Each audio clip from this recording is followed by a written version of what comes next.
And now we're going to bring in the aforementioned Richard Stiennon and Dan Lohrmann. Dan actually used to work for the governor, did you not? Yes, I did. Yes, great years working as the CISO for the state over physical and cybersecurity. So yeah, many good years. The first cyber strategy in 2011, another one in 2015. So yeah, really good governor when it came to cybersecurity, leading the nation at the time. And now Dan is he's working with different companies, but now he's working with Presidio. And again, we always assume folks may have heard the name, but they don't really know what that's about. So why don't you explain that? Yeah, so Presidio is a digital solutions provider, and we help companies, make the migration into the cloud securely, but we get involved in really all aspects of technology. I specifically work as a field CISO in the cyber practice. So about $1 billion last year in cybersecurity business. So we work with all the big partners out there, the Microsofts, Google, and but also AWS, the CrowdStrikes and the Netscopes and Zscalers of the world. And Richard knows all the alphabet soup better than me. He wrote the book on that. Literally, yes, quite literally. Literally on the vendors out there. So, but we work with all of them, help them integrate them, and really manage their security environment. But we're real excited. I'll have to mention one other thing. Just Presidio is going to be leading a strategy, new effort with the state of Michigan and cyber strategy. We're just starting that effort in August. So, real excited about that. So we got a little bit of news, and then let's let Richard in. Richard and I, gosh, been working together. I forget for how long, 25 years, I think. But Richard is our other guest today, one of our co-hosts, as it were, and talk a little bit about IT Harvest and the book that Dan just talked about. Sure. Yeah, I appreciate the pitch, Dan. Yeah, so the book is Security Yearbook, and this is an exciting week.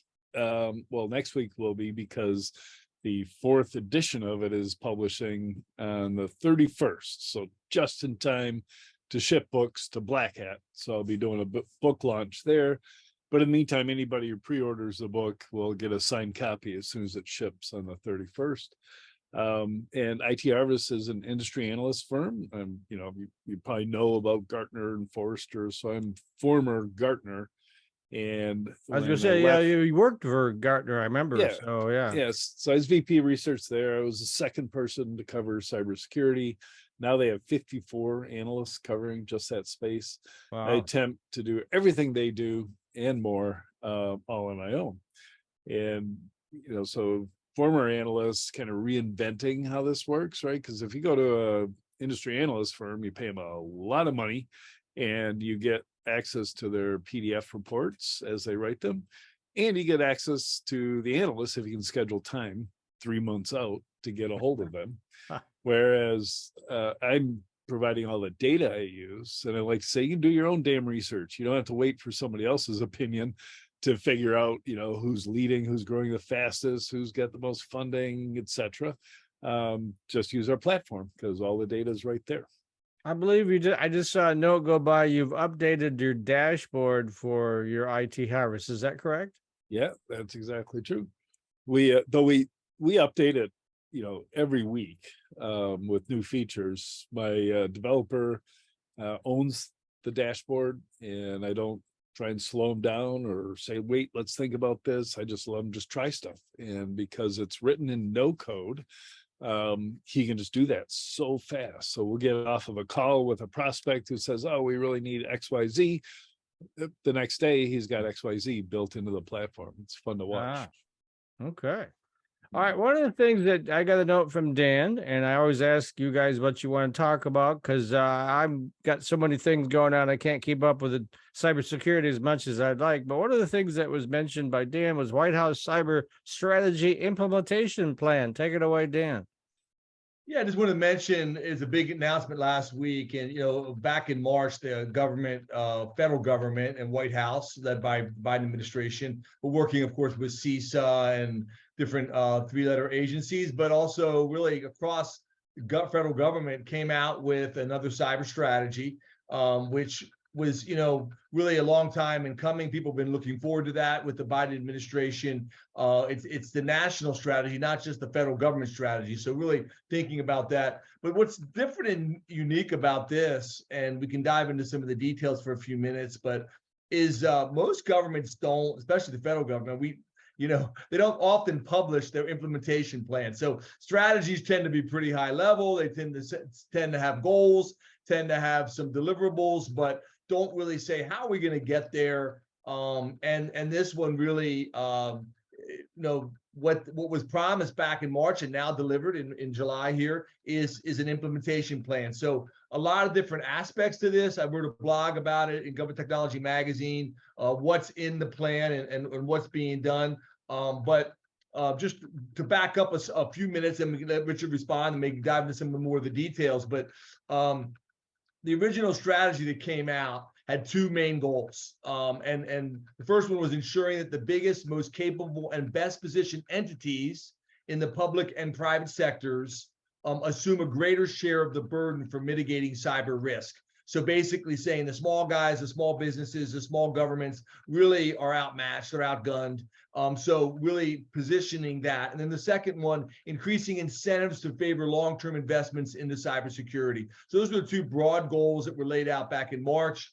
The plan had 5 pillars. I think we actually did a show, we'll walk through those pillars again in a few moments, but the plan had 5 pillars. And now we have an implementation plan on how they're going to actually do that. So let me stop there and we'll hog the microphone here. Richard, maybe some initial thoughts you have on it. No, I appreciate you writing that up in the first place, Dan. On the one hand, you think, okay, this administration is finally moving us towards at least a reasonable approach, right? And when they define a strategy, they also included objectives. A lot of strategies don't have objectives. Exactly. The objectives are broad and aspirational.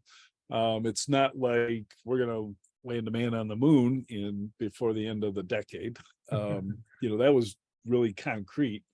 And admittedly, in cybersecurity, you can't have crazy objectives like no more ransomware or no more stolen credentials. It's just unrealistic. So having objectives that are a step below that, right? Engaging with the large service providers, et cetera, push off some of the blame, responsibility of cybersecurity on them. All good stuff. I would still, in an implementation plan, I'm still waiting for, some real stuff, right? That everybody wakes up, goes, oh, geez, this changes everything. It could be, now, mind you, there have been some giant grants, billions of dollars spread across the states. But something that is like, we're going to pay for tuition for everybody who gets a degree in cybersecurity. We're going to, give budget to the CISOs inside the federal government who today don't have any budget control whatsoever, right? It's only the CIOs who do. Some fundamental changes that could move the needle on the government's approach and the nation's approach to cybersecurity. And that could be next, right? They could be getting ready to announce stuff like that, or it'll be just small components that they announce over time. And now Matt Roush has joined us. That darn day job of his once again got in the way of being on the show. But afraid so. I say just because they pay you, you don't have to listen to him, Matt. So. But anyway, we just had I never knew you were such a revolutionary. Okay. Yes. So go ahead. I was watching. You were listening. You have any questions? Well, I just wanted to know. You've already talked a little bit about the White House cyber strategy implementation plan, right? Right. And was there anything in there that surprised you by its omission? Let's put it that way. I think that one of the things I'll mention, and Richard alluded to it. I mean, if you look at, I always try and look at there's a lot of really great feedback from all across, all the big magazines talk about this in technology and cybersecurity. Some of the criticism that has come out has been along the lines of what Richard just mentioned. Where's the dollars? Where is the appropriation to actually implement these things? They name which is great. Accountability, they name the agencies are going to be the lead agencies. 18 lead agencies have different actions in this. There's a lot of nitty-gritty specifics that typically has not been released to the public in the past, which I think is a really positive step. So I think the surprise may be along those lines, but just so people who maybe didn't hear that episode we did back in March, just at least I won't walk through all of these, but I do think it's worth taking 2 minutes and just letting people know what are the pillars and what are some samples of some of the tasks that are listed in this plan. So pillar 1 was defend critical infrastructure, which we've been talking about for decades, right? But then they talk about establishing cybersecurity requirements to support the national security and public safety, scale public, and then under each of these, like 1.1, 1.2, 4.3. So they have like examples under each of these that, really do get kind of down into the weeds for this show, but establish, evaluate, different metrics, integrate federal cybersecurity centers, scale public-private collaboration, update federal incident response plans, modernize federal defenses, and then they list 4 ways they're going to do that. Under each of these sub-bullets, they've got 4 or 5 examples. So pillar 2 is disrupt and dismantle threat actors. And would be great if we could do that. I mean, no one's going to argue with that goal. Right. It's a challenge to get there. And then they list 5 ways they're going to do that: by integrating federal disruption activities, enhancing public-private operational collaboration to disrupt adversaries, increase the speed and scale of intelligence sharing and victim notification. Again, those are laudable goals, things we've been talking about, Richard, for years. We'll see if they can do that, but there's been a lot of discussion about sharing intelligence and faster victim notification, prevent abuse of US-based infrastructure, counter cybercrime, and defeat ransomware. Again, who's going to argue with that? 5 ways that they want to do that: by disrupting ransomware crimes, working with international groups, working more with state and local governments. I work a lot in state and local government. That's certainly going to be welcome. But 3 more, I'm not going to go through all the details in each of these, but just so I list them, 3 other pillars that are out there with all the details in the plan. You can go out and read it. I do think it's good reading. It might put you to sleep early at night, but if you're a cyber expert, you want to read about this stuff. Pillar 3 is shape market forces to drive security and resilience. Pillar 4 is invest in a resilient future. And pillar 5 is forge international partnerships to pursue shared goals. So I know that's a mouthful, but I do encourage people to go out and read the plan. So is there any budget attached to any of these things? And if so, are they making a budget ask? Are they making an appropriations ask? They say it's coming. Right now there has not been any appropriation, and there's been some of these things have specific dollars. I think that level of detail is, what they say is really, it can be the responsibility of the named agencies under each of these specific projects. So presumably that would be coming up in the FY24 budget build. So stay tuned on the budget. Richard, what are your thoughts? Yeah, the thing I like most about the strategy is, at least in the preamble on the White House website, they said the government is going to lead by example, which I have been just railing about for decades now. It's like, look at just, do whatever it takes to not get hacked yourself, as yet more government agencies succumb to a Microsoft vulnerability in this past week. Do a better job of that. Get to the point where you can actually lecture us on, proper patching procedures or steps that you take. There are plenty of high-tech companies that have done just that, right? I'm thinking back to the RSA security breach. They had a breach, they immediately disclosed it and went on the road telling the customers how to avoid what they did to even recognize that the breach was occurring and what they could do in the future. That it'd be great if government agencies were treated with respect, and when the CISO from the VA talks, everybody go, wow, I want to hear what this person has to say, because they've lived it and they made some changes and things are better for them. That would just help so much. I don't know if they're anywhere close to being able to do that. Well, just if we just look at the Chinese military and all the strange vehicles and planes that all very much look like American vehicles and planes. Yeah. The government is not one to be lecturing folks on how to prepare, keep the bad guys out of their networks, right? Yeah.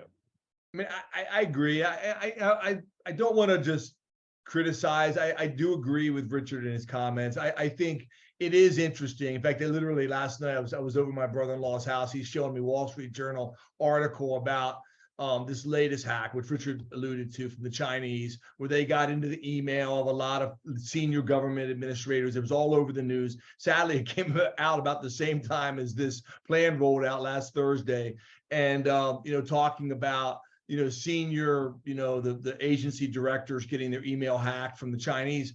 And the Wall Street Journal article talked about, how, it was interesting how much better the Chinese hackers are getting. And that was the reason this happened, and all the different responses kind of defending themselves. It's pretty tough. And it can happen to any of us. But interestingly enough, I mean, I think a lot of that was spin. I have to say that, OMB, going back to, 2017, Richard and I and others got our, I got my information. Anybody had a clearance got their information stolen. Literally their fingerprints, their social security numbers. That's the big OMB hack in 2017. And that was reportedly the Chinese. So the reality is that this has been ongoing. It is an arms race. We've said that several times. Governor Rick Snyder, former Governor Rick Snyder, just said that. It is a huge challenge. It's an ongoing challenge. I do give them credit, because if you don't have a plan, you got nothing. And I do think that this is a step in the right direction, but I do think we have a long way to go. And I echo Richard's comment on that.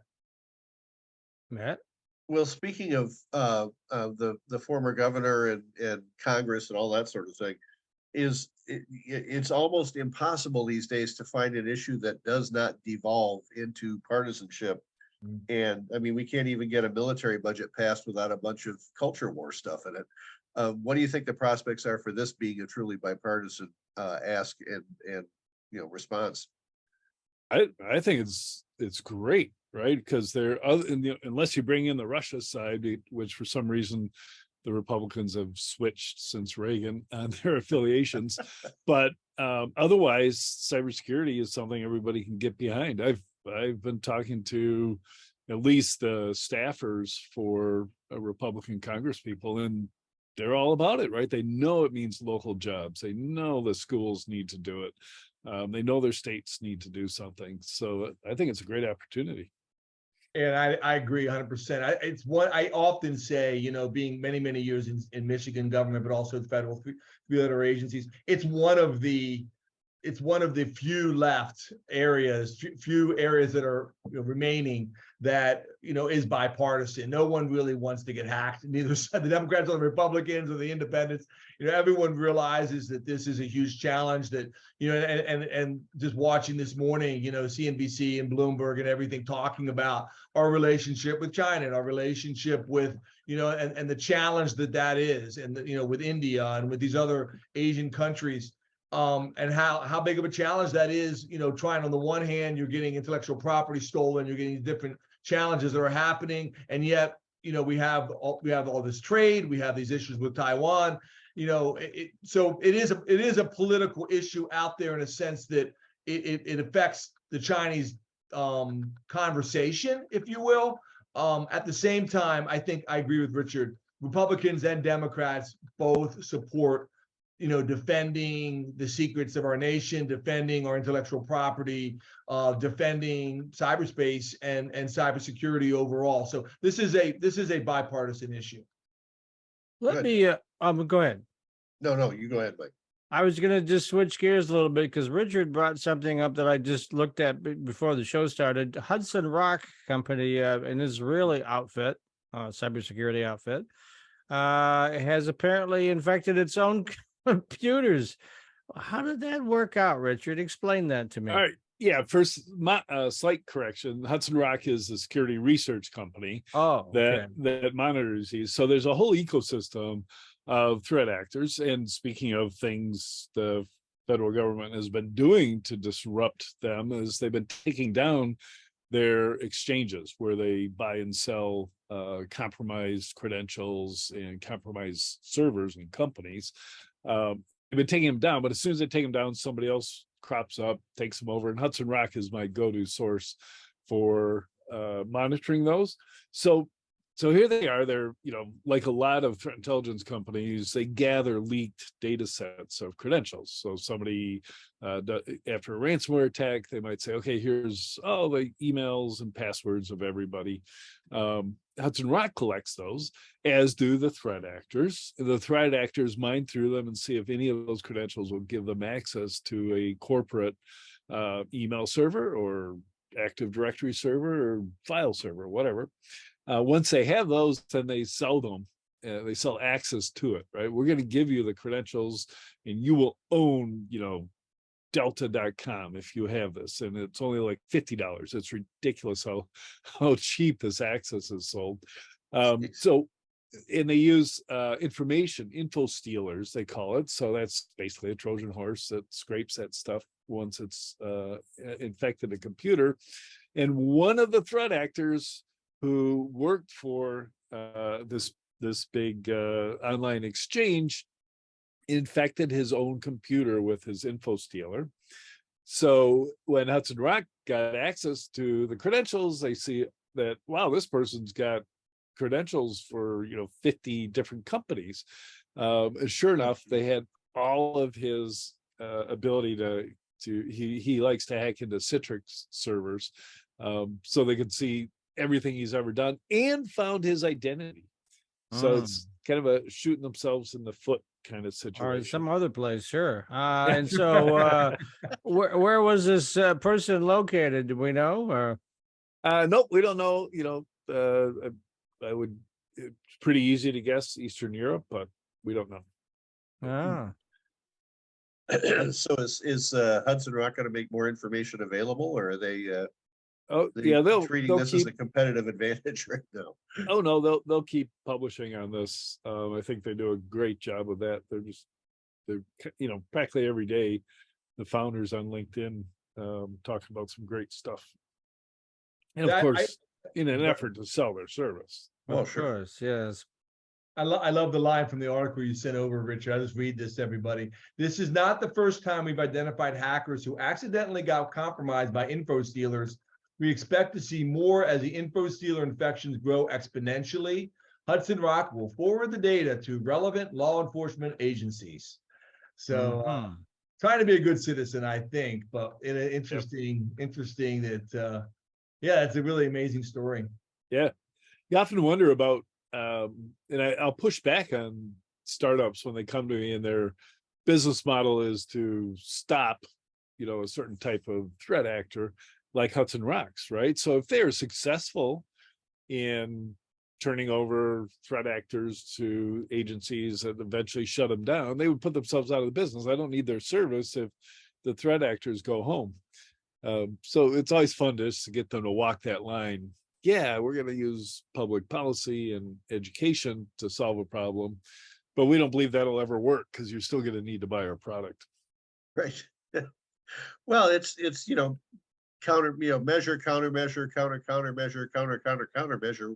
We're on, iteration number approximately 11 billion of that these days, right? But ransomware is still the biggest thing, teaching people not to click on stuff they shouldn't click on, right? I mean, that's what I keep hearing. And don't even worry about not teaching them, just have a tool in place, of which there are 107 vendors that sell tools that don't let you click on things, right? You click on it, nothing happens. That's the proper response. Or you get a little pop-up saying, I'm sorry, company policy prohibits you from clicking on this. Yeah. Please see your administrator if you really think you need it.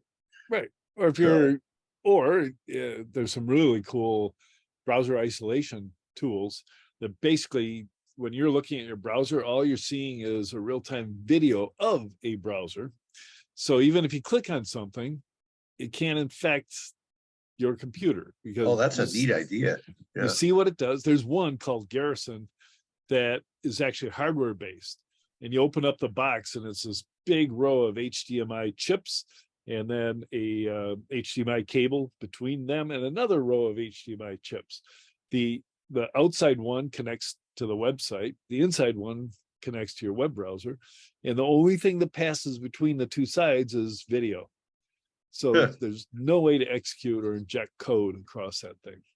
I So like Richard, it. let me ask you a quick question before we wrap up here. I know we're almost done, but we're seeing more and more text-based attacks along those lines. If people get a text, it says, "Hey, I'm Amazon Prime. Your credit card expired," or whatever it is, something that might seem reasonable, and then they give you a link, and obviously it's a phishing attempt. Any software you could recommend or thoughts for people out there that are getting those texts? And I always tell people to go look them up and call them yourself. Don't click on that link again. But if you really think it was Amazon or you really think it was whoever, call them. But what are your thoughts? Oh man, I can feel my blood pressure rising just talking about this. There is no reason that you should receive those at all, right? Right, Your right. text should be totally opt-in, and it's all the phone companies. And this is something that the federal government could do, working with Congress, is to make it the fault of the telecom providers, make them liable, make them stop it right now. There's no reason that should ever happen.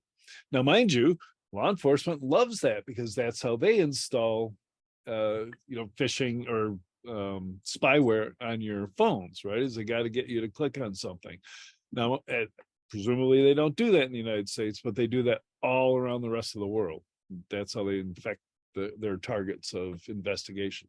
Are there good I keep software getting companies? these texts. I keep getting these texts that I could get Xfinity everything for $50 a month if I just click here. So Yeah. Well, I'm sorry, Dan. I also get one several from people I don't know who are like saying, "Hey, I heard that you did such and such and such." I just delete those automatically because I know because they want to get you in a conversation and then dump something on you, right? Right. Delete and block. Yeah. And so, I'm sorry, I don't know of a good tool, or I'd buy it. I was going to say, that's what I was Yeah. asking you. I was just, is there a good tool people can go to? I 100% agree with you on the telecom companies, but I think that's what we're seeing a lot more of that. I actually worked with, when I was at Gartner, I worked with the Federal Communication Commission on the do not call list that they implemented. Great. That just doesn't work anymore. no. There should be a do not text list. Right. Put yourself on it and nobody can text you. Wouldn't that be nice? Yes. I use WhatsApp a lot for folks that I'm dealing with overseas, and I'm getting flooded with WhatsApp. And I know those are scams. So because I don't give up my phone, my cell phone number to very many people, right? So they're just typing in some number and it comes out to me, right? So mine's public. I put it on my website, on my LinkedIn. Oh, you're a brave man. I don't do that. I'll answer any phone call. It just gives me an opportunity to block somebody. Ah, perfect. Okay. Any final questions, Matthew, before we sign off for the day? No, I think we're good. I think you just have to be vigilant and listen to these two guys. You won't go wrong.